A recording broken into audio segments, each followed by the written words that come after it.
जय श्री कृष्ण विद्यार्थी मित्रों, આપણે આગળ ભણી ગયા ઇતિહાસ એટલે શું, ઇતિહાસ જાણવા માટેના સાધનો અને સ્ત્રોતો। એમાં સૌપ્રથમ આપણે ભણી ગયા તાડપત્ર અને ભોજપત્ર। તાડપત્ર એટલે તાડના વૃક્ષ હોય તેના પર્ણ ઉપર લખવામાં આવે ને તાડપત્ર કહેવાય।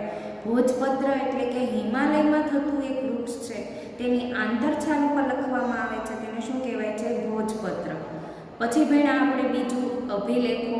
અભિલેખો એટલે શું? ધાતુઓ અને પથ્થરો પર કોતરવામાં આવે અથવા તો લખવામાં આવે તેને શું કહેવાય છે? અભિલેખો। આપણે જોયું કે રાજાઓ અને રાણીઓ તેમનો ઉપયોગ કેમાં કરતા? રાજ્ય, વિજય, ધર્મ અને સંસ્કૃતિની માહિતી આપવા માટે। આપણે જોયું હતું કે જૂનાગઢમાં આવેલો અશોકનો શિલાલેખ એ એક પ્રકારનો અભિલેખ છે। હવે આપણે ત્રીજું ભણ્યા તામ્રપત્ર। તાંબાના પતરાઓ પર કોતરીને લખવામાં આવતું લખાણ એટલે શું કહેવાય? તામ્રપત્ર। હવે આપણે જોયું હતું કે રાજાઓ તેનો ઉપયોગ વહીવટી તંત્ર અને દાનની માહિતીઓ તામ્રપત્ર ઉપર કોતરાવતા। હવે આપણે આગળ ભણીશું ઇતિહાસના સાધનો અને સ્ત્રોતમાં સિક્કા। હવે આપણે વિચાર આવે સિક્કા ઉપરથી કઈ રીતે ઇતિહાસ જણાય? તો પ્રાચીન સમયમાં બધા જ રાજ્યો અથવા તો અલગ અલગ દેશમાં જે રાજાઓ હતા એના સિક્કાઓ કેવા હતા? જુદા જુદા, જેની મદદથી આપણે ઓળખી શકાય છે કે તે રાજા આ રાજાના સિક્કા છે। સિક્કા પણ ઇતિહાસ જાણવાનું અગત્યનું સાધન છે। સિક્કા પર રાજાનું નામ, તેના ધર્મ, સંસ્કૃતિ તથા તેના સમય વગેરેની માહિતી મળે છે। એટલે કે આપણે સિક્કા ઉપરથી એટલી ખબર પડે કે તે કયા રાજાના સમયનો સિક્કો છે, તેનો ધર્મ કયો છે, તેની સંસ્કૃતિ કઈ છે અને સમય કયો છે। ભારતમાં ઈસવીસન પૂર્વે 5મી સદીના પંચમાર્ક સિક્કા મળી આવ્યા છે જે સૌથી જૂના સિક્કા છે। તો સવાલ પૂછાય કે ભારતમાં સૌથી જૂના સિક્કા છે કયા છે? તો કયા આવશે? પંચમાર્ક। આ સિવાય ગ્રીક રાજાઓ, મૌર્યકાળ અને ગુપ્ત યુગના અનેક સોના, ચાંદી, તાંબાના સિક્કા જે તે રાજ્યની સામાજિક, ધાર્મિક, આર્થિક અને રાજકીય માહિતી આપે છે। જો વિદ્યાર્થીઓ અહીંયા પંચમાર્ક સિક્કાઓ આપેલા છે। પંચમાર્ક સિક્કા કોને કહેવાય એવું પૂછે તો ધાતુના ટુકડા હોય એમાં છાપ ઉપસાવવા માટેના બીબા હોય એમાં શું કરવાનું? ધાતુનો પ્રવાહી હોય એને ઢાળી દેવાનું અને દબાવવાથી જે સિક્કા બને એને શું કહેવાય છે? પંચમાર્ક સિક્કા। હવે આપણે ભણીશું ઇતિહાસના અભ્યાસીઓ। તો સૌપ્રથમ ઇતિહાસના અભ્યાસીઓ એટલે શું? ઇતિહાસના અભ્યાસીઓ એટલે કે ઇતિહાસમાંથી મળી આવતી વસ્તુઓ છે, ક્યાંથી મળી, કેટલા સમય જૂની છે, શેની બનેલી છે, કયા રાજાના સમયની છે, તે માહિતીઓ જે આપે તેને શું કહેવાય છે? ઇતિહાસના અભ્યાસીઓ। ઇતિહાસના અભ્યાસીઓ કોણ કોણ કહેવાય? પુરાતત્વશાસ્ત્રીઓ, ઇતિહાસકારો અને પ્રવાસીઓ। માનવ સમાજનો ભૂતકાળ જાણવા આપણે પુરાતત્વશાસ્ત્રીઓ, જેને અંગ્રેજીમાં એસ્ટ્રોલોજિસ્ટ કહેવાય, તે સંશોધન કરીને માહિતી આપે છે। એટલે કે ભૂતકાળમાં જે વસ્તુઓ મળી આવી છે તેનું શું કરે? સંશોધન।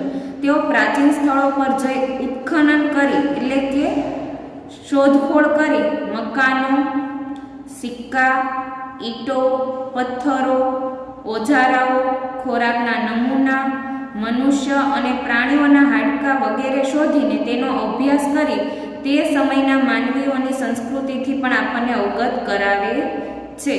હવે જો એ લોકો શું કરશે કે જે પ્રાચીન સ્થળો છે ત્યાં જશે, ત્યાં અલગ અલગ વસ્તુઓ એકઠી કરશે અને તેની મદદથી આપણને તે સમયમાં વસવાટ કરતા માનવીની સંસ્કૃતિ કઈ છે, તે લોકોનો ખોરાક કેવો હતો, રહેઠાણ કેવું હતું, તે કે પ્રકારના શસ્ત્ર વાપરતા હતા તેની માહિતી આપશે। પ્રાચીન કાળથી મનુષ્ય એક જગ્યાએથી બીજી જગ્યાએ પ્રવાસ કરતો રહ્યો છે। ઘણા પ્રવાસીઓ બીજા દેશોમાં જઈને ત્યાંના જીવનની નોંધ પણ કરતા હતા કે ત્યાં લોકો વસવાટ કરે છે તો તે લોકો કેવી રીતે જીવન જીવે છે। આવા પ્રવાસીઓના પ્રવાસ વર્ણનમાંથી આપણને જે તે દેશના ઇતિહાસ અને સંસ્કૃતિની જાણકારી મળે છે। આવી રીતે આપણા દેશમાં પણ કેટલાક પ્રવાસીઓ આવેલા કે જેણે અત્યારે આપણો જે ઇતિહાસ છે તેની માહિતી આપેલી છે। પુરાતત્વશાસ્ત્રીઓ અને ઇતિહાસકારોના સંશોધનથી આપણે ઉત્તર પશ્ચિમ ભારતમાં સિંધુ નદીના કિનારે પાંગરેલી મહાન સભ્યતાના દર્શન થયા છે। સિંધુ નદીને કિનારે આવેલી જે એક મહાન સભ્યતા છે તેના દર્શન આપણે કોની મદદથી થયા છે? પુરાતત્વશાસ્ત્રીની મદદથી. ભારતમાં આજથી 45 વર્ષ પહેલા અનેક શહેરો અસ્તિત્વમાં હતા. એ જ રીતે ગંગા નદીની આસપાસના ક્ષેત્રમાં આજથી 2500 વર્ષ પહેલા ઘણા બધા શહેરો વિકાસ થયો હતો તે પણ જાણી શકાય છે. હવે જો પુરાતત્વશાસ્ત્રી અને ઇતિહાસકારોની મદદથી આપણે સિંધુ નદીને કિનારે રહેલા મહાન સભ્યતાના દર્શન થયા. આ ઉપરાંત અનેક શહેરો નદી કિનારે વસવાટ કરતા હતા તેનો પણ આપણે અભ્યાસ કરી ચૂક્યા છીએ. આ બધા સાધનોથી તે સમયના માનવ સમાજના રીતિ રિવાજો, ખોરાક, પોશાક અને ટેકનોલોજી તથા સંસ્કૃતિની માહિતી મળે છે. ભારતના અનેક શહેરો અને ગામડાઓની શોધ તેમણે આપણને કપાસ, ઘઉં ઉપરાંત તે સમયના પ્રાણીઓની માહિતી આપેલી છે. ઇતિહાસકારો ભૂતકાળનું અધ્યયન કરનારા મહત્વના વિદ્વાનો છે. ઇતિહાસકારો છે ભૂતકાળમાં અભ્યાસ કરે, તેઓ મળી આવેલા સાધનોનું વર્ગીકરણ કરે અને સંશોધન કરે અને પછી યોગ્ય રીતે તેનું આલેખન કરે. પુરાતત્વશાસ્ત્રીઓ અને ઇતિહાસકારો ભૂતકાળને આપણી સમક્ષ જીવંત કરે છે. હવે આપણે જોઈએ ભૂમિનું નામ. આપણે આપણા દેશને બે નામથી ઓળખીએ છીએ, ઇન્ડિયા અને ભારત. નહીં, આપણને ખબર છે આપણે ભારતને ઇંગ્લિશમાં શું કહીએ? ઇન્ડિયા. ઇન્ડિયા શબ્દ એન્ડ્સ પરથી ઉતરી આવેલો છે જેને સંસ્કૃત ભાષામાં સિંધુ કહેવામાં આવે છે. પ્રાચીન ઈરાન અને ગ્રીસના લોકો સિંધુ નદીથી પરિચિત હતા. તેઓ આજથી 2500 વર્ષ પહેલા તે પ્રદેશના સંપર્કમાં આવ્યા. ઈરાનીઓ સિંધુ નદીને ઇન્ડોસ અને ગ્રીસના લોકોએ ઇન્ડસ કહેતા. તેઓ આ નદીના પૂર્વ કિનારે ઇન્ડિયાથી ઓળખાતા. ભારત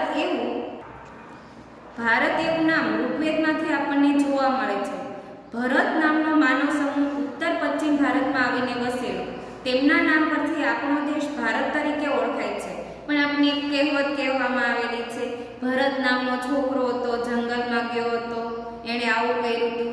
તો હવે આપણે શું છે? ભરત નામનો માનવ સમૂહ, એટલે કે માનવોનો જે સમૂહ છે, ઘણા બધા માનવીઓ છે, એ ભેગા થાય એને શું નામ આપવામાં આવ્યું છે? ભરત.